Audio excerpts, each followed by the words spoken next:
فَإِنَّ مَعَ الْعُسْرِ يُسْرًا. A bad translation is with every difficulty comes ease. And I want to spend some time this khutbah just talking about this ayah and what it can mean for you and me. The first thing we draw from this ayah, from the Arabic of this ayah, is actually that for those of you that are familiar with nahu a little bit, grammar a little bit, it's yusr, that's the mubtada, meaning the start of the sentence grammatically is actually ease. When we translate this in English, we say with every difficulty comes ease. But actually, closer to the meaning is great ease comes with difficulty. Actually, the focus of the sentence is actually ease, not difficulty. That's the mubtada. That's the starting point grammatically speaking. Why is that important? Because Allah is putting our attention on ease, not on difficulty. And the ease may be coming later on. The relief may be coming later on.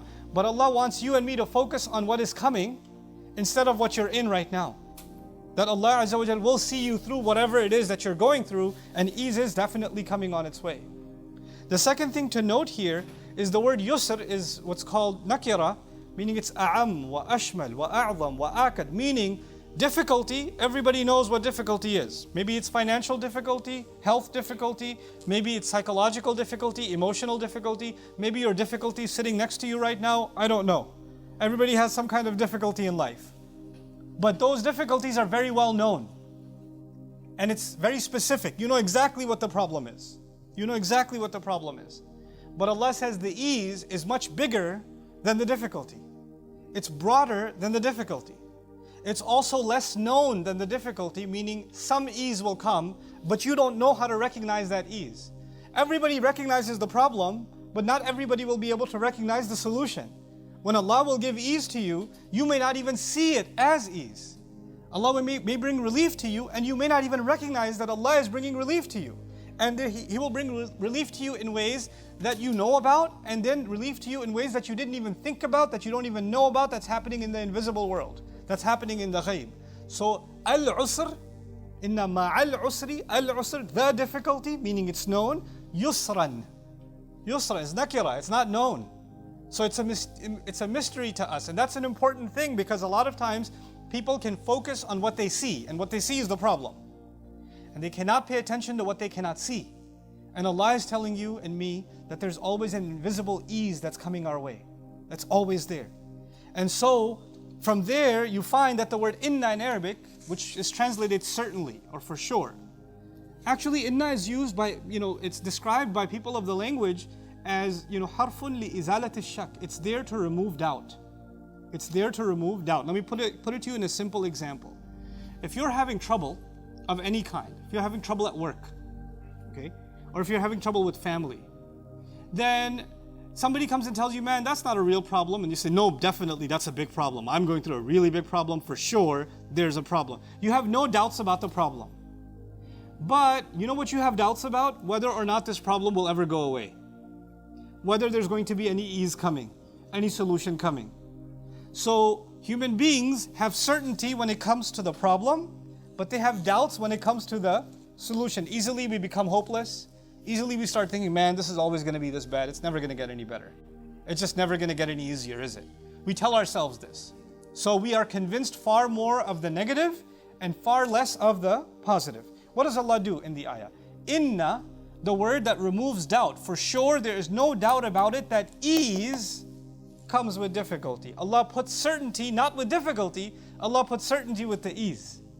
He put the emphasis on the ease. As if a believer that reads this ayah should know, I can actually even have doubts about the difficulty. Maybe I'm so sure that this is a terrible thing, but maybe it's not as bad as I've made it to be in my head. But the ease that Allah will bring is way bigger, and it's absolutely coming. It's absolutely going to be there. You know what? Also, it puts into doubt whether something bad is actually something bad. Sometimes things are a lot worse to us in our mind and in our thoughts and in our feelings than they actually are in reality. Some people start living in their head and their problem starts getting bigger and bigger and bigger and bigger until it's out of control. And sometimes you have people in your life, the ones you talk to, instead of making the problem smaller, talking to them makes the problem even bigger. It just gets bigger and bigger. And so in your mind, sometimes the negative is way bigger than in reality. And the ease that Allah is bringing is actually right there, but you're too blind to see it because you're so engrossed in your imaginary view of the difficulty. So Allah Azza wa Jalla says, have certainty about the ease. Be absolutely sure that Allah is bringing ease. But the final lesson that I want to share with this ayah, before we go on to how to complete this surah, and how the last parts of the surah are tied to it, is that Allah did not say after difficulty, ease comes. He doesn't use the word after. He used the word with. Inna ma'a al-usri yusra. وَلَمْ يَقُلْ إِنَّ بَعْدَ الْعُسْرِ يُسْرًا. فَهُنَاكَ فَرْقٌ بَيْنَ كَلِمَةِ مَعَ وَبَيْنَ كَلِمَةِ بَعْدَ. There's a big difference between saying with difficulty, there is ease, and saying after difficulty, there is ease. There's a big difference.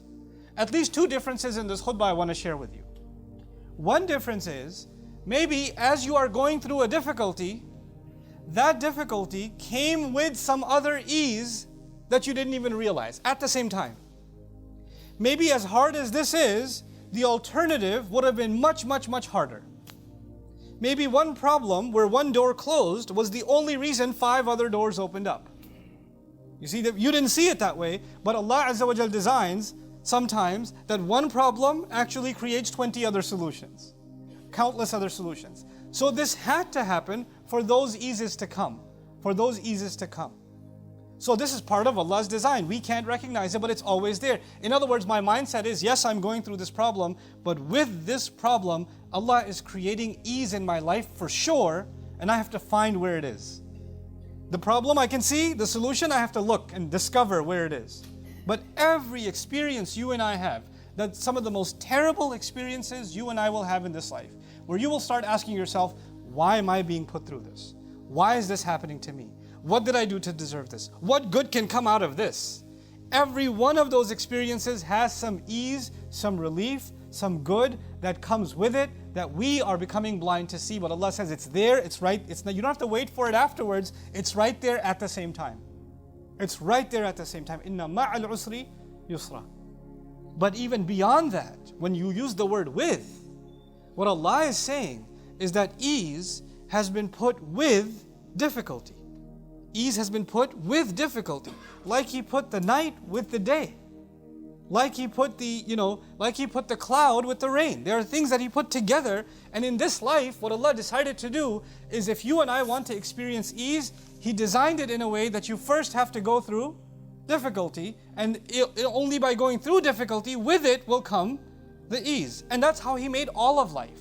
Many of you are students. You have to go through the difficulty of studying before you experience the ease of graduation, the relief of getting to the next grade. You have to work hard at your work before the ease of a bonus comes, before a promotion comes. Without difficulty, that's not going to happen. You have to go through the difficulty of fixing your diet and eating better before you experience the ease of better health. A patient has to go through the difficulty maybe of surgery before they experience the ease of healing. That's just how Allah made life. You have to go through tough experiences in order to experience relief. That's Allah's design.